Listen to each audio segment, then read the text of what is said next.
नमस्कार, मी ओंकार जोशी.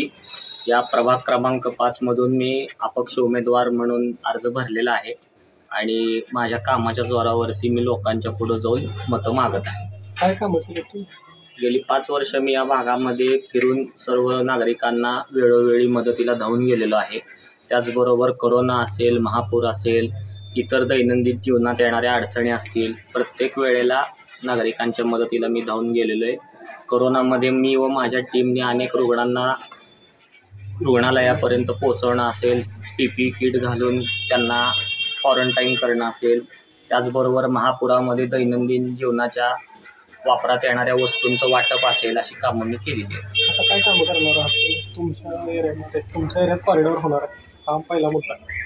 त्याबद्दल कॉरिडॉर होणार आहे असं शासनाकडनं सांगितलं जाते, पण आमच्या सगळ्यांचा व इथल्या सगळ्या नागरिकांचा कॉरिडॉरच्या कन्सेप्टला विरोध आहे व तो कायम राहील.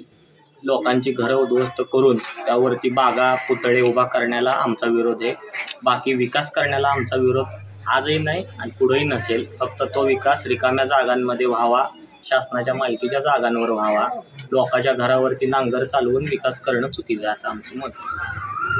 इथल्या लोकांना पाण्याची समस्या मोठी, घाण पाणी दिलं जातं असं म्हणणं आहे. पंढरपूरमध्ये 4 वाऱ्या प्रामुख्याने भरल्या जातात. रोजचं फ्लोटिंग पॉप्युलेशन 50,000च्या आसपास आहे. म्हणजे बाहेरचे यात्रेकरू 50,000चा लोड रोज पंढरपूरवरती येतो. त्यामुळे इथं कमी दाबाने पाणी येणं असेल, पाणी गढूळ पद्धतीचं येणं असेल, त्याचबरोबर कचरा कुंड्यांचा प्रश्न असेल, मंदिर परिसरामध्ये गलिच्छ स्वरूपातल्या मोताऱ्यांचा प्रश्न असेल, असे विविध प्रश्न आहेत. या भागामध्ये तर पहाटे 3:30-4च्या दरम्यान पाणी सोडलं जातं. घरातल्या बायकांना उभारणं, उठणं, सगळं पाणी भरणं हा सगळा व्याप करावा लागतो. हे कुठंतरी थांबलं पाहिजे असं आमचं मत. 24 तास पाणी द्या ना.